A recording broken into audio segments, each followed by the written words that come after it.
दक्ष प्रजापति की कई पुत्रियां थीं। सभी पुत्रियां गुणवती थीं। फिर भी दक्ष के मन में संतोष नहीं था। वे चाहते थे उनके घर में एक ऐसी पुत्री का जन्म हो जो सर्वशक्तिसंपन्न हो एवं सर्वविजयी हो, जिसके कारण दक्ष एक ऐसी ही पुत्री के लिए तप करने लगे। तप करते करते अधिक दिन बीत गए तो भगवती दुर्गा ने प्रकट होकर कहा, मैं तुम्हारे तप से प्रसन्न हूँ। तुम किस कारण वश तप कर रहे हो? दक्ष ने तप करने का कारण बताया तो माँ बोली, मैं स्वयं पुत्री रूप में तुम्हारे यहाँ जन्म धारण करूंगी। मेरा नाम होगा सती। मैं सती के रूप में जन्म लेकर अपनी लीलाओं का विस्तार करूंगी। फलतः भगवती दुर्गा ने सती रूप में दक्ष के यहाँ जन्म लिया। सती दक्ष की सभी पुत्रियों में सबसे अलौकिक थीं। सती ने बाल्य अवस्था में ही कई ऐसे अलौकिक आश्चर्यचकित करने वाले कार्य कर दिखाए थे, जिन्हें देखकर स्वयं दक्ष को भी विस्मयता होती रहती थी। जब सती विवाह योग्य हो गई तो दक्ष को उनके लिए वर की चिंता होने लगी। उन्होंने ब्रह्मा जी से इस विषय में परामर्श किया। ब्रह्मा जी ने कहा, सती दुर्गा का अवतार है। दुर्गा आदि शक्ति और शिव आदि पुरुष है, अतः सती के विवाह के लिए शिव ही योग्य और उचित वर हैं। दक्ष ने ब्रह्मा जी की बात मानकर सती का विवाह भगवान शिव के साथ कर दिया। सती कैलाश में जाकर भगवान शिव के साथ रहने लगी। भगवान शिव दक्ष के दामाद थे, किंतु एक ऐसी घटना घटित हो गई जिसके कारण दक्ष के हृदय में भगवान शिव के प्रति बैर और विरोध भाव पैदा हो गया। एक बार देवलोक में ब्रह्मा ने धर्म के निरूपण के लिए एक सभा का आयोजन किया था। सभी बड़े बड़े देवता सभा में एकत्र हो गए थे। भगवान शिव भी इस सभा में बैठे थे। सभा मंडल में दक्ष का आगमन हुआ। दक्ष के आगमन पर सभी देवता उठकर खड़े हो गए, पर भगवान शिव खड़े नहीं हुए। उन्होंने दक्ष को प्रणाम भी नहीं किया। फलतः दक्ष ने अपमान का अनुभव किया। केवल यही नहीं, उनके हृदय में भगवान शिव के प्रति ईर्ष्या की आग जल उठी। वे उनसे बदला लेने के लिए समय और अवसर की प्रतीक्षा करने लगे। एक बार सती और शिव कैलाश पर्वत पर बैठे हुए परस्पर वार्तालाप कर रहे थे। उसी समय आकाश मार्ग से कई विमान कनखल की ओर जाते हुए दिखाई पड़े। सती ने उन विमानों को देखकर भगवान शिव से पूछा, प्रभु, ये सभी विमान किसके हैं और कहाँ जा रहे हैं? भगवान शंकर ने उत्तर दिया, आपके पिता ने बहुत बड़े यज्ञ का आयोजन किया है। समस्त देवता और देवांगनाएं इन विमानों में बैठकर उसी यज्ञ में सम्मिलित होने के लिए जा रहे हैं। इस पर सती ने दूसरा प्रश्न किया, क्या मेरे पिता ने आपको यज्ञ में सम्मिलित होने के लिए नहीं बुलाया? भगवान शंकर ने उत्तर दिया, आपके पिता मुझसे बैर रखते हैं, फिर वे मुझे क्यों बुलाने लगे?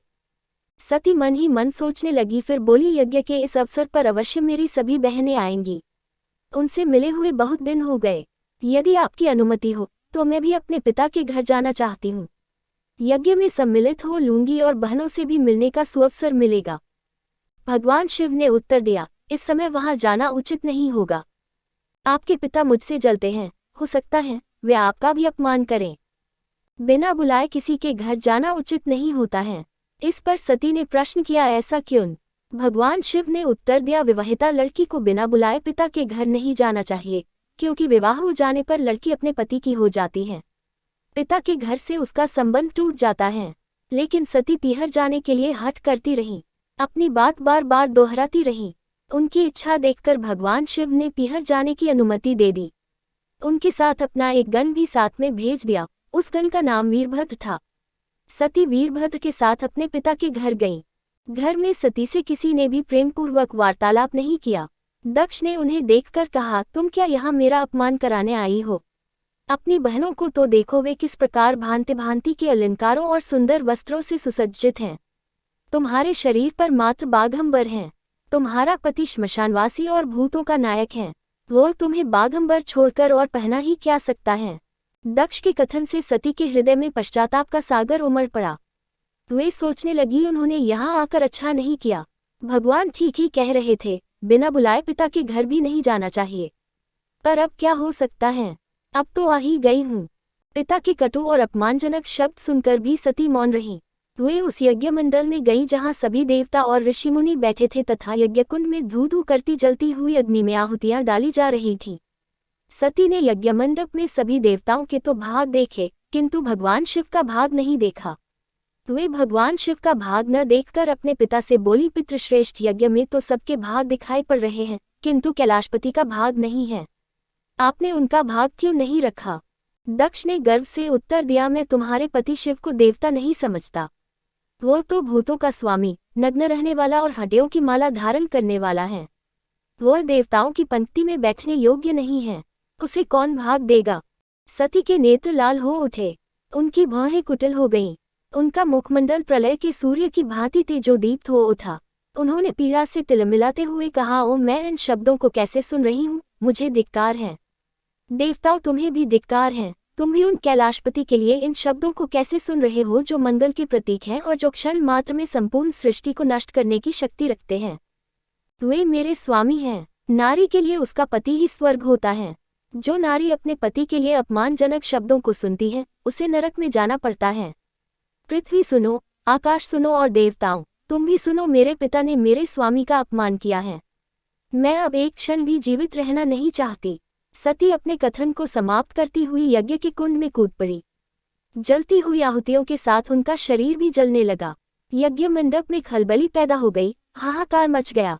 देवता उठकर खड़े हो गए। वीरभद्र क्रोध से कांप उठे। वे उछल उछलकर यज्ञ का विध्वंस करने लगे। यज्ञ मंडप में भगदड़ मच गई। देवता और ऋषि मुनि भाग खड़े हुए। वीरभद्र ने देखते ही देखते दक्ष का मस्तक काटकर फेंक दिया। ये समाचार भगवान शिव के कानों में भी पड़ा। वे प्रचंड आंधी की भांति कनखल जा पहुंचे। सती के जले हुए शरीर को देखकर भगवान शिव ने अपने आप को भूल गए। सती के प्रेम और उनकी भक्ति ने शंकर के मन को व्याकुल कर दिया। उन शंकर के मन को व्याकुल कर दिया जिन्होंने काम पर भी विजय प्राप्त की थी और जो सारी सृष्टि को नष्ट करने की क्षमता रखते थे। वे सती के प्रेम में खो गए, बेसुध हो गए। भगवान शिव ने उन्मत्त की भांति सती के जले हुए शरीर को कंधे पर रख लिया। वे सभी दिशाओं में भ्रमण करने लगे। शिव और सती के इस अलौकिक प्रेम को देखकर पृथ्वी रुक गई, हवा रुक गई, जल का प्रवाह ठहर गया और देवताओं की सांसें भी रुक गई। सृष्टि व्याकुल हो उठी। सृष्टि के प्राणी पुकारने लगे, रक्षा करे रक्षा करे। भयानक संकट उपस्थित देखकर सृष्टि के पालक भगवान विष्णु आगे बढ़े। वे भगवान शिव की बेसुधी में अपने चक्र से सती के एक एक अंग को काट काट कर गिराने लगे। धरती पर 51 स्थानों में सती के अंग कट कट कर गिरे। जब सती के सारे अंग कट कर गिर गए तो भगवान शिव पुनः अपने आप में आए। जब वे अपने आप में आए तो पुनः सृष्टि के सारे कार्य चलने लगे। धरती पर जिन 51 स्थानों में सती के अंग कट कट कर गिरे थे, वे ही स्थान आज शक्ति के पीठ स्थान माने जाते हैं। आज भी उन स्थानों में सती का पूजन होता है, उपासना होती है।